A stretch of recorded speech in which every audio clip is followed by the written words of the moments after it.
کیا باتیں کر رہے ہیں پاکستان لالی صاحب جو ٹیررزم کے چارجز ہیں وہ یہ تو نہیں ہے کہ وہ کوئی خودکش حملہ آور تیار کر رہے ہیں، وہ تو یہ جو ڈرایا دھمکایا گیا ہے دلیا کے ججز کے حوالے سے، یہ ان کے اوپر چارج لگایا ہے کہ ڈرانا دھمکانا دلیا کے ججز کا آپ ٹیررسٹ کے چارجز سے ڈرتی نہیں ہیں؟ مائی گاڈ میں یہ بتا رہی ہوں کہ اس پہ وجہ بتائی گئی ہے، وہ یہ میرے علم میں تو یہی ہے کہ یہ وجہ یہ تو نہیں ہے کہ وہ کوئی خودکش حملہ آور پروڈیوس کر رہے ہیں بیٹھ کے یہاں پہ۔ دیکھیں یہ جو سنی سنائی بس آپ پالیٹکس میں آ جائیں، میں آپ کو ووٹ کروں گا، پلیز آ جائیں۔ What a brave woman. شور سر میں ویسے سوچ رہی ہوں سیریسلی۔ اچھا یہ جو سنی سنائی باتیں ہوتی ہیں نا، یہ دیکھیں الزام تراشی تو سب سے آسان ہے، اور پاکستان میں تو یہ کھیل ہے بچوں کا، اور خاص طور پہ یہ سوشل میڈیا میں تو کوئی جس کے متعلق جو مرضی کہہ دے۔ دیکھیں پہلی بات تو یہ کہ یہ انتہائی غلط بات ہے کوئی بندہ کسی بھی سیاسی لیڈر پہ کوئی الزام لگائے، خاص طور پہ عمران خان پہ یہ الزام لگانا کہ یہ دہشت گرد ہے، یہ کہاں کا انصاف ہے؟ چاہے وہ جو آپ ذکر کر رہی ہیں کہ وہ مقدمہ اس پرائے میں تھا، میں سمجھتا ہوں کہ وہ بھی غلط ہے۔ نہیں میں بھی یہی سمجھتا ہوں، لیکن میں تو ویسے بتا رہی ہوں میرے علم میں تو یہی ہے، میں ویسے آپ کو بتا رہا ہوں کہ میری ذاتی رائے میں تو وہ بھی غلط ہے۔ آپ کی سیاسی مخالفت 1000% ہو، جو مرضی ہو، لیکن اس کا مطلب یہ نہیں ہے کہ آپ اس حد تک نیچے چلے جائیں، گر جائیں کہ آپ ایک دوسرے کے خلاف اس طرح کی بات سن۔ اسی طرح میں یہ سمجھتا ہوں کہ ہمیں بھی اسی طرح سنی سنائی باتوں پہ اس طرح سے نہیں کرنا چاہیے۔ دیکھیں جب تک کوئی چیز کنفرم نہ ہو، اور اس بات پہ عمران صاحب آپ جو بات کر رہے ہیں، ہاں جی اب میری بات صرف سن، حکومت کی طرف سے یہ کہنا کہ حکومت نے سب کو لیٹر لکھ دیے ہیں کہ جناب یہ تو بڑا دہشت گرد ہے اور یہ جو فنڈ اکٹھے کرتا ہے اور اس سے یہ ہوتا ہے، یہ سوشل میڈیا کی خبریں ہیں، یہ صرف ان میں بھی صدا نہیں ہے۔ ہمارا المیہ یہ ہے کہ سوشل میڈیا ایک ایسا شتر بے مہار بن گیا ہے کہ جس کے دل میں جو مرضی آ جائے، کوئی بھی انکنفرم چیزیں جو ہیں وہ آ جاتی ہیں، وہ جو ہے نا لائسنس ٹو کل ہے، وہ چاہے تو اسی وقت کو ٹویٹ کر دے، اسی وقت کو ویڈیو کر دے، کوئی پوچھنے والا نہیں، کوئی روکنے والا نہیں، کوئی ٹوکنے والا نہیں۔ بالکل ٹھیک۔ اور اس میں جو یہ بات ہے دہشت گردی کے چارجز والی، عمران صاحب یہ تو پچھلے ہم نے ویک میں دیکھا ہے انٹرنیشنلی اس پہ کتنا ریاکشن آیا ہے، اور یہ مزید آئے گا۔ دیکھیں عمران خان اس قوم کا ایک سرمایہ ہے، ایک لیڈر ہیں، ایک قومی جو ہے نا وہ سطح کے انسان ہے، سیاست سے پہلے بھی ان کے فلائی ہیرو تھے، وہ ان کا ایک ویلفیئر کا جو سارا ہے فلائی کام دیکھیں، کرکٹ میں ان کی خدمات دیکھیں، تو آپ ایک دم سے ایک کو ایسے کر دیں، ایک دم اس کو دہشت۔ ہلالی صاحب کچھ کہنا چاہیں؟ جی ہلالی صاحب۔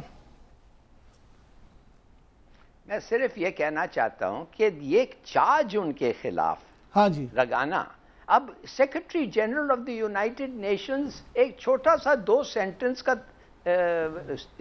نوٹ ایشو کرتا ہے کہ ہاں مجھے پتا چلا ہے کہ عمران خان کے خلاف اس کی اپنی گورنمنٹ نے ٹیررسٹ چارجز لگائے ہیں۔ دیکھیے یہ I agree with what you are seeing Imran, مگر میں صرف آپ کو کہہ رہا ہوں کہ یہ جسٹ ایک سینٹنس سیکرٹری جنرل کا کہنا پاکستان کے بارے میں کہ اس کا ایکس پرائم منسٹر جو آدمی آ کے بڑا اچھا امپریشن دیا ہے پورے دنیا کو اور خاص طور UN میں، اس کو کہنا کہ تمہاری اپنی گورنمنٹ تمہارے کے خلاف ٹیررسٹ سیڈیشن چارجز لگا رہا ہے، I mean I'm very sorry۔ Hilali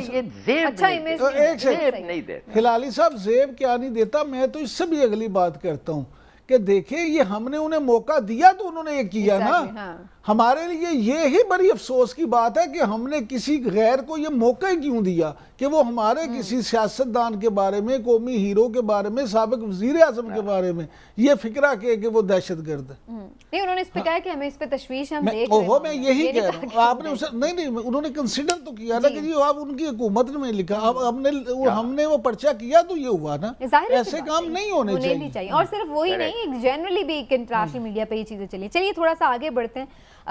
جو سیاست کے معاملات ہیں وہ تو چلتے ہی رہیں گے اور اس پہ ہماری ظاہر نظر بھی رہے گی، لیکن جو سیلاب زدہ علاقے ہیں وہاں پر صورتحال انتہائی خراب ہو چکی ہے، اور جو فلڈ کے لیے ریلیف کا کام ہے جس طرح سے ہونا چاہیے، کیا ہو رہا ہے، کیا مشکلات ہے، اس کے حوالے سے بھی گفتگو کرنا بڑا ضروری ہے۔ تھوڑا سا ہلالی صاحب سے پہلے کامنٹ لوں گی۔ ہلالی صاحب آپ کے خیال سے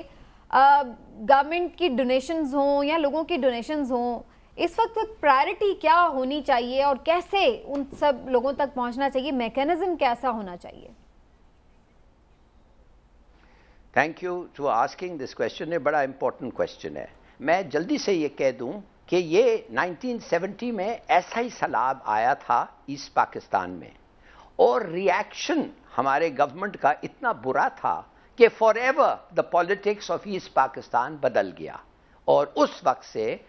مجیب الرحمان اور اس کا الگ ایجنڈا جو ہے وہ آخر میں کامیاب ہو گیا, 1.5 سال میں کامیاب ہو گیا. اگر وہ طوفان نہیں آتا, اگر ہمارے امداد ایسٹ پاکستانیوں کے جلدی اور افیکٹو ہوتا, تو آئی ایم شیور اتنا گڈ ول بلڈ اپ ہوتا کہ اس قسم کا سیسیشنسٹ ایجنڈا کبھی چلتا نہیں. اب میں آپ کو بتا رہا ہوں, میرے سامنے ایک ویڈیو ہے,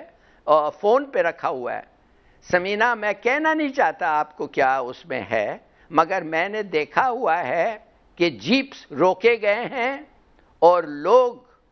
ایک پولیٹیکل پارٹی کے خلاف اس قسم کے سلوگنز ریز کر رہے ہیں سمینا, جو میں سمجھتا ہوں کہ اگر الیکشنز آئیں, کبھی جبھی بھی آئے, وہ سندھ کی politics has change forever, اس لیے کہ سب وہ کہتے ہیں کہ ہمیں مدد نہیں ملا.